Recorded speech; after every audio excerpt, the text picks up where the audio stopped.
in existence? This is our 8th year. Very cool. All right. I'm going to sit over here. Okay. You mind if I move this? Yeah, sure. So, well, first of all, talk a little bit about what we just saw in there. I mean, it's you're talking with elementary school and middle school kids about gangs. Yes. And I would imagine that would be a shock for most people watching this at home that's even a conversation topic. That's something that they know about. Yes, it would be, especially with them being involved and initiated at such a young age. And I have even been in mentoring sessions where young men, young boys at the age of second grade, that has been associated, initiated with gangs. Is it a surprise to you then that when we get to the age that a lot of the juveniles that have been involved in these the gas station thefts, it's basically 15 to 17 Yes. is what they've found. That doesn't surprise you? No, it doesn't. No, it doesn't. I think when you're 15, 16, 17, you are pretty much heavy into it. And as I stated to you before, it's about structure. So there's no structure in place in that early childhood age. When you get 15, 16, 17, you want to be a part of something. And with the carjacking, that may be a situation, it may be a game to them and an issue and a problem to us. And although they know it's illegal, and they start doing things at an early age that is illegal. So when it's a pattern of it, a history of it, it doesn't really affect anything.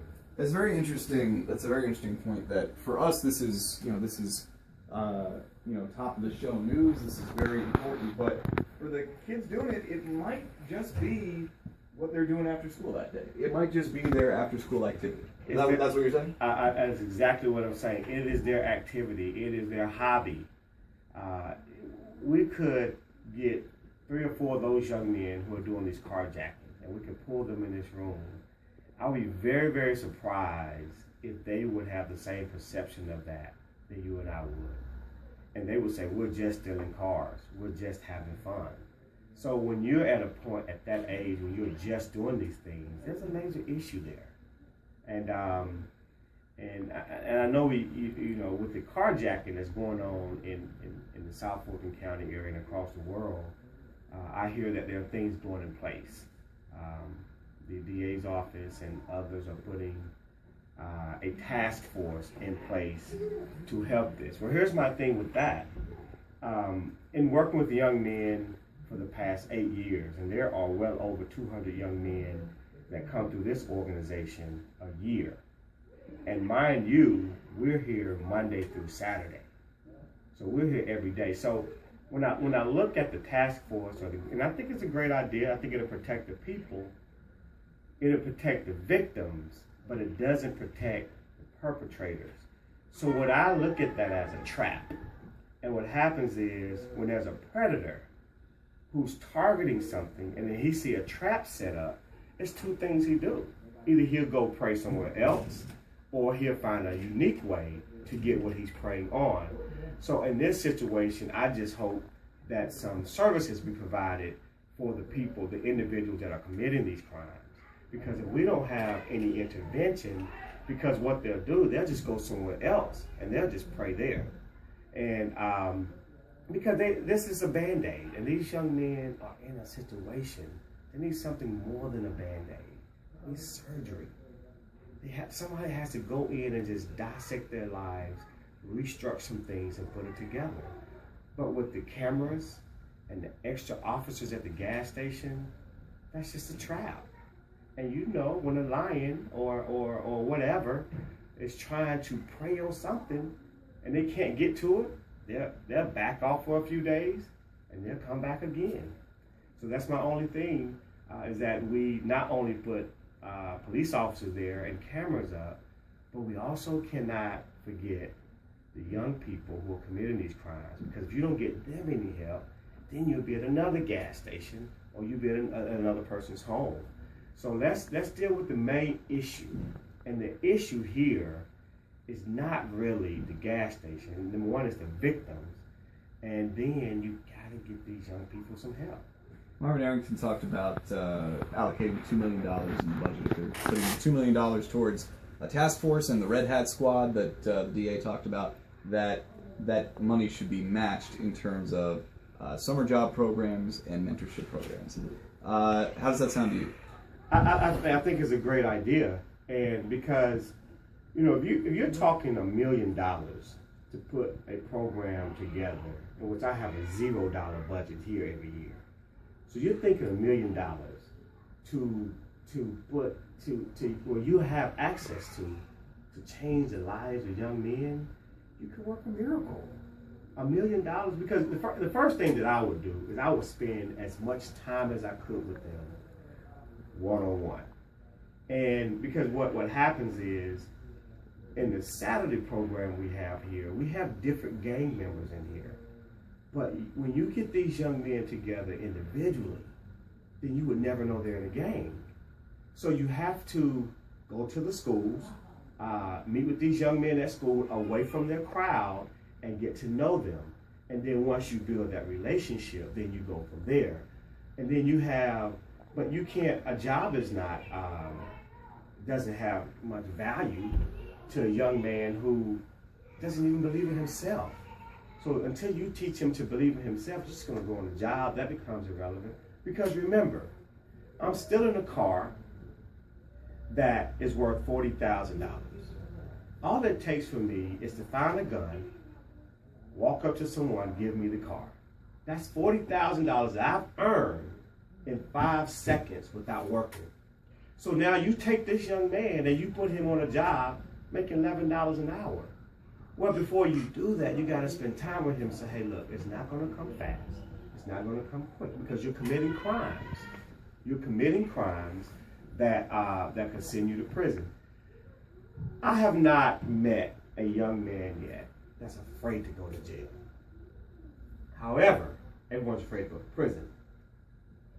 Most of the young men that I work with that spent time in Rice Street Jail or other county jails, they haven't even visualized prison. So when they hear this is what takes place in prison, or they say, oh no, I'm not doing that. They'll come in and tell me and sit on the sofa right there and say, hey, look, I'll do a crime and sit for 2 years. I'm not trying to go for more than 2 years. So their crime is calculated, their crime is organized. So if I get a 14 or 15-year-old to steal a car, you put me in an ROIDC, they're going to release me. But if you're 17 and up, they're not going to steal a car because they go to the adult jail. So it's all organized, it's all structured, it's all directed. All these young men that's doing this is being directed by someone. Everybody has directions to follow. The issue is not the right people are giving them. That's all that I had about this subject. I know we'll talk plenty more off camera just about other matters. But was there anything else you wanted to add on this? Kind of weighing in on the carjacking situation? I want to add on that. I think that when the carjacking took place, I think the right people got in and took the appropriate initiatives. And another thing with the carjacking, what I would suggest in that is that when you're saying you want to protect your community, how big do you visualize your community? Do your community go within 5-mile radius, or do your community go from Buckhead to Bankhead, Palmetto to Alpharetta, Gwinnett County to Coweta County? How big is your community? Because a community is a holistic approach. It's not a street. It's not a neighborhood. It's a city. It's a world. So, when I think of the carjacking and them protecting their community, my question is, and I know several people who took upon this initiative, and I think it's great, but how big is our community? Because they'll go back, and then they'll come back. And I just want to make sure, as we wrap here, I just want to make sure I have it straight that when people talk about the task force and Red Hats and stuff like that, you're not necessarily opposed to that. I'm not. It just needs to be, in your mind, supplemented with allocations for programs and ways to provide, kind of hit the root of the problem. Absolutely. You can put the task force, you have cops. So you have cops now. But my thing is, if you're going to help them, help them. the people that's and You can see it from people are living their lives in South Fulton. They don't want to be victimized at a gas station either. and they shouldn't be. Right. I mean, no one in the world should be. But my thing is, if you're willing and you're putting forth to solve a solution, you have to deal with the perpetrators. What are they getting? Jail is not the answer. Death is not the answer. Because the young man that you're locking up, well, yeah, he's 15. He has a son that's about to grow up with a dad that's going to be busy. You've got to get the intervention in place. So I'm not opposed to that. I think it's a great idea. It's definitely going to keep people safe. They're not going away. So you're going to have this task force here and spend these millions of dollars a year to protect a certain area. I would rather get an intervention at an early age or even in high school to get most of these young men who are quitting school, who are dropping out of high school. So I think it's a great idea with the red hat, with the task force. No, I'm not saying there's something wrong with that. I'm just saying if you're protecting the gas station, who's protecting the ones that's carjacking? Because they're going somewhere else. And now we're up with other millions protecting the gas stations in McDonough, Georgia. Now we're coming up with another million to protect the gas stations in Powder Springs. So we'll run out of money with that. It'll take less money to protect the perpetrator, or provide intervention for the perpetrators, than it would to do the isolated incidents at the gas stations. All right. Good deal. Thank you so much.